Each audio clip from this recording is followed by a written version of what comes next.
Hi, I'm Telly Leung from In Transit on Broadway, and this is my subway story. Deep beneath the city with 1,000 other strangers, packed like driven cattle, speeding through a maze.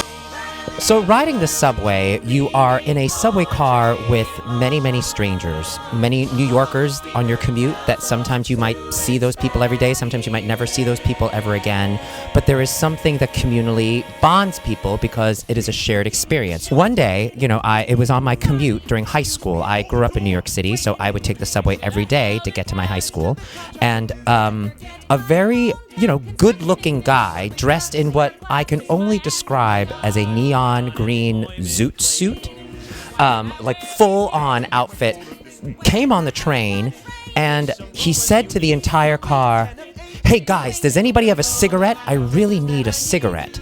Now, we're accustomed to panhandlers and entertainers on the train asking for change or, or maybe selling candy or whatever. But this was the first time I had ever seen anybody ask for a cigarette. Everybody kind of had odd looks. Everybody looked at each other like, who is this guy?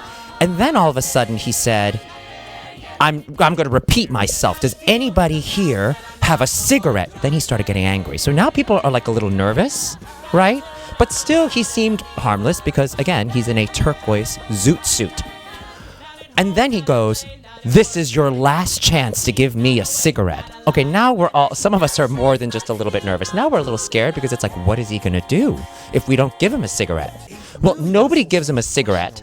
At the next station, he goes, "Fine," and he storms off the car, and the entire car breaks out in spontaneous laughter. This guy was not, a homeless person who needed money, was not like performing for change or anything. He was very well dressed in a questionable fashion choice, but he could absolutely afford a cigarette and probably get a cigarette on his own, but I guess he was just really fiending for a smoke. I don't know.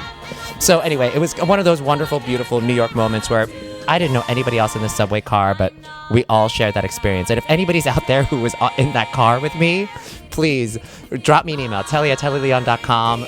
Please tell me you were there too. Now don't forget to submit your subway story for a chance to come see us at In Transit at Circle in the Square on Broadway. And this is what it feels like to be here, and happy in the morning.